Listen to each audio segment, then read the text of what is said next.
اور اب آپ کو خبر دیں کہ احتساب عدالت نے 190 ملین پاؤنڈ ریفرنس میں بانی پی ٹی آئی کی 14 سال قید اور 10 لاکھ جرمانے کی سزا سنا دی ہے۔ بشرا بی بی کو 7 سال قید اور 5 لاکھ روپے جرمانے کی سزا سنائی گئی۔ القادر ٹرسٹ کو بھی سرکاری تحویل میں لینے کا حکم دے دیا گیا۔ عدالت کے حکم پر بشرا بی بی کو گرفتار کر لیا گیا ہے۔ بانی پی ٹی آئی فیصلہ سننے کے لیے عدالت میں موجود تھے۔ پی ٹی آئی نے 190 ملین پاؤنڈ کیس کو ہائی کورٹ میں چیلنج کرنے کا اعلان کر دیا۔ Chairman P T I barrister Gohar کہتے ہیں فیصلہ سنایا گیا تو بانی ہنس پڑے، وہ بالکل بھی مایوس نہیں۔ ان کا کہنا ہے اس فیصلے کے باوجود مذاکرات جاری رہیں گے، لیکن اگر 7 دن میں کمیشن پر پیش رفت نہیں ہوئی تو مذاکرات نہیں ہوں گے۔ اپوزیشن لیڈر عمر ایوب کہتے ہیں آج پاکستان کی تاریخ کا سیاہ ترین دن ہے، فیصلے کے خلاف اعلیٰ عدالت سے رجوع کریں گے۔ انہوں نے یہ بھی کہا کہ فیصلہ صرف بانی پی ٹی آئی کو ٹارگٹ کرنے کے لیے ہے، سوال تو حسن نواز سے پوچھنا چاہیے۔ ایک سیاہ دن ہے، اس شخص کو اس لیے ٹارگٹ کیا گیا، اس نے نمر یونیورسٹی بنائی کہ 47 حکومت کو بری لگتی ہے۔ کیوں؟ کیونکہ ان لوگوں نے کرپشن کی ہے۔ سوال تو پوچھنا چاہیے حسن نواز سے، بھائی تم نے یہ پیسہ باہر کس طرح لے کے گئے؟ اس چیز کو ہم لوگ کنڈیم کرتے ہیں، سپیریئر کورٹس میں اس کو جا کے ہم لوگ چیلنج کریں گے۔ جو چور ہیں وہ باہر پھر رہے ہیں۔ القادر یونیورسٹی ہے جس میں کہ نہ حکومت کو ایک ڈھیرے کا نقصان ہوا، نہ عمران خان اور بشرا بی بی کو ایک پیسے کا فائدہ ہوا، اس کو اس بات کی سزا دی جا رہی ہے۔ اتنا بڑا جرم کوئی کر سکتا ہے؟ علیمہ خانم کہتی ہیں فیصلہ ہائی کورٹ میں چیلنج کریں گے، 1 ماہ پہلے ہی پتا تھا سزا سنائی جائے گی۔ بانی پی ٹی آئی جیسی شخصیت کو سزا پر تکلیف ہوئی، آج اس نظام پر بہت دکھ ہوا۔ بانی نے کہا آج جو ہوا تاریخ میں پہلے بھی ہو چکا ہے، سزا اس لیے دی گئی ہے کہ یونیورسٹی بنائی کیوں۔ مسلم لیگ نون کے رہنما طلال چودھری کہتے ہیں کہ بانی پی ٹی آئی کو سزا سے این آر او دینے کا تاثر خاتمہ ہو چکا ہے کہ اس کی سماعت کے دوران بانی پی ٹی آئی نے دوبارہ عدالت اور جج پر اعتماد کا اظہار کیا۔ پی ٹی آئی والوں کو بھی معلوم تھا فیصلہ کیا آنا ہے۔ پی ٹی آئی نے کہا تھا کہ فیصلے کا اثر مذاکرات پر نہیں پڑے گا۔ بالکل پاکستان کی سب سے بڑی ڈکیتی ہے، اتنے شواہد موجود تھے ان کے گھر سے لے کر ان کی کابینہ کے ممبروں تک کہ ان کا بچنا ناممکن تھا۔ سماعت کے دوران بانی پی ٹی آئی نے 2 دفعہ اس جج صاحب پر اور عدالت پر پورے اعتماد کا اظہار کیا ہے کہ اپنی ٹیم بھی جو مذاکرات کر رہی ہے وہ یہ کہہ رہی تھی کہ سزا ہو بھی گئی تو ہم مذاکرات جاری رکھیں گے، کیونکہ انہیں نظر آ رہا تھا سزا کے بعد ایک ایسا تاثر جو دیا جا رہا تھا پی ٹی آئی کی طرف سے، ایک ماحول بنایا جا رہا تھا کہ ہم نے پتہ نہیں کوئی این آر او لے لیا ہے، آج اس کا بھی خاتمہ ہو۔ آج انصاف کا بول بالا ہوا، بانی پی ٹی آئی بے گناہی ثابت نہ کر سکے۔ وزیر قانون اعظم نذیر تارڑ کا کہنا ہے ملک کے ساتھ گھناؤنا کام ہوا، یہ اوپن اینڈ شٹ کیس تھا، پی ٹی آئی کے پاس اب صرف اپیل کا حق ہے۔ وفاقی وزیر اطلاعات عطا تارڑ بولے آج کے بعد پاکستان میں کوئی بھی اتنی بڑی کرپشن کرنے سے پہلے 100 بار سوچے گا۔ براہ راست کراچی لیے چلتے ہیں جہاں شرجیل انعام میمن اس وقت نیوز کانفرنس کر رہے ہیں۔ لبادہ اوڑھ کر، ایک سچائی کا ماسک پہن کر پاکستان کی عوام کو برسا برس سے بے وقوف بنا رہا تھا، عوام کی آنکھوں میں دھول جھونک رہا تھا،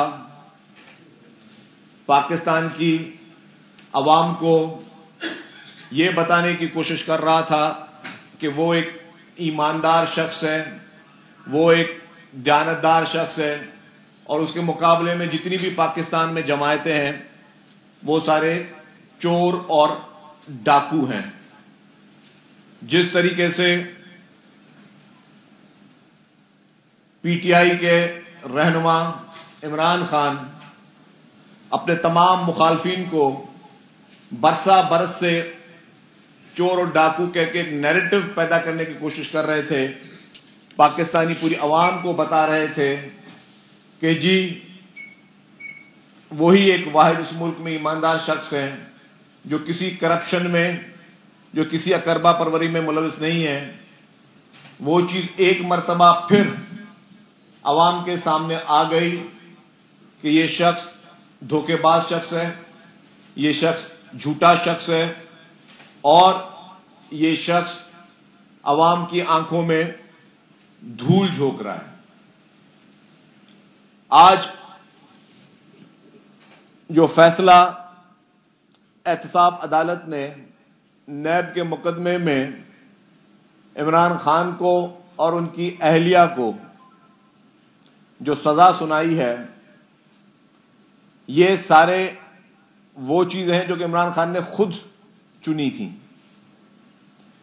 اسی نیب کی تعریفوں میں عمران خان خود تسبیحاں پڑھتے رہتے تھے اور اپنے تمام مخالفین کو نیب کے ذریعے انہوں نے گرفتار کروایا، اپنے تمام مخالفین کو انہوں نے نیب کے ذریعے انتقامی کارروائیوں کا نشانہ بنایا، اور اس حد تک ان کی برداشت کا عالم تھا کہ جب بھی کوئی شخص کسی ٹی وی پہ، کسی میڈیا پہ، کسی جلسے میں، کسی جلوس پہ عمران خان پر کوئی الزام لگاتا تھا یا اس کی مخالفت کرتا تھا تو اس شخص کو دوسرے دن نیب کے نوٹسز آ جاتے تھے، اور اس کی سوچ اس طرح تھی کہ نہ صرف سیاسی رہنماؤں کو اس نے انتقامی کارروائیوں کا نشانہ بنایا، لیکن اس کے ساتھ ساتھ ان سیاسی رہنماؤں کے فیملیز کو، خاندانوں کو بھی اس نے انتقامی کارروائیوں کا نشانہ بنایا۔ عمران خان کے کہنے پہ، عمران خان کے اپنی منشا پر اس وقت کی نیب نے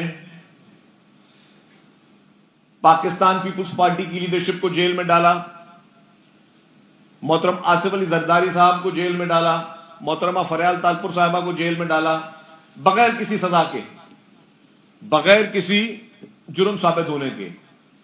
اسی طریقے سے پی ایم ایل این کی لیڈرشپ کو بھی انہوں نے جیل میں ڈالا، اور اس کا مقصد یہ تھا کہ وہ نیب کے ذریعے اس ملک پہ حاکمیت کرے۔ جسٹس جاوید اقبال کو، اس وقت جو چیئرمین، ان کو بلیک میل کر کے من پسند فیصلے، من پسند کارروائیاں عمران خان نے، اس کے حواریوں نے اپنے مخالفین کے خلاف کی۔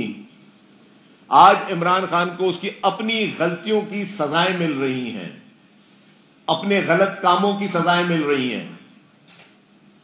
آج جو فیصلہ آیا ہے، اس فیصلے میں یہ ثابت ہو گیا کہ یہ کس حد تک بدنیت شخص تھا۔ میں کہوں گا کہ یہ ایک سمجھدار آدمی بھی تھا، اور اس کو انٹرنیشنل نارمز میں کہتے ہیں کہ کارپوریٹ کرمنل۔ یہ کارپوریٹ کرمنل تھا جس کے ذریعے اس نے توشہ خانہ جیسے واقعات میں گھڑیاں چوری کی، گھڑیوں کو بیچا اور لوگوں کو جھوٹ بولا کہ میں نے تو جی یہ گھڑی پاکستان میں بیچی، پتا چلا کہ جی گھڑی جو ہے وہ کسی اور ملک میں، کسی ہمارے جو ہے کسی پاکستانی نے خریدی۔ پھر ہی اس نے کہا کہ ان پیسوں سے میں نے تو سڑکیں بنائی۔ تو یہ وہ صفاق جھوٹ تھے جو سامنے آئے۔ پھر عمران خان کی موجودگی میں جس طرح پنجاب کی حکومت وہ فرح گوگی صاحبہ چلا رہی تھی، جو وہاں پہ ٹرانسفر پوسٹنگ پہ پیسوں کی بنیاد پر کرپشن کی بازار گرم تھی، جس طریقے سے بنی گالا سے بیٹھ کر پنجاب کی ٹرانسفر پوسٹنگ کون سی خواتین کرتی تھی، وہ کس کی دوست تھی، اور پھر آج وہ خاتون کہاں ہیں۔ جیسے ہی عمران خان کی حکومت میں تحریک عدم اعتماد آئی تو سب سے پہلے اس فرح گوگی کو ملک سے باہر بھگایا تاکہ وہ ہاتھ نہ آئے، اور پھر کہا ٹی وی پہ آ کے اس کو ڈیفینڈ بھی کیا، وہ تو بیچاری سیاست میں تھی نہیں، اس بیچاری کو تو کوئی بنتا ہی نہیں ہے کیس، تو وہ جو کچھ کر رہی تھی وہ جائز تھا۔ تو اگر وہ سیاست میں نہیں تھی، جو کچھ کر رہے تھے وہ جائز تھا۔ اس کے ساتھ ساتھ میں ایک بہت چیز آج اہم کہنے والا ہوں، جو آپ سب ایک پاکستانی کو وہ چیز سمجھنے کی ضرورت ہے۔ آج عمران خان کو سزا ہوئی، 14 سال کی سزا ہوئی۔ پورے پاکستان بھر میں کوئی ایک شخص احتجاج کے لیے نکلا ہے؟ کوئی ایک شخص، کسی نے کوئی مظاہرہ کیا ہے؟ کوئی پبلک کا ریئیکشن آپ نے کوئی نیچرل لکھا ہے؟ تو عمران خان کو سزا ہونے کے باوجود پورے پاکستان میں ایک شخص، حالانکہ 14 سال کی سزا ہوئی اس کو، کوئی ایک شخص کسی سڑک پہ پورے پاکستان میں خیبر پختونخوا سمیت کوئی نہیں نکلا روڈوں پہ۔ لیکن 9 مئی کو جب وہ گرفتار ہوا تو جس طریقے سے پاکستان بھر میں جو دہشت گردی ہوئی، جس طریقے سے کور کمانڈر ہاؤس پر حملہ ہوا، جس طریقے سے جی ایچ کیو کے اندر جانے کی انہوں نے کوشش کی، وہاں پہ حملہ کیا، جس طریقے سے کراچی میں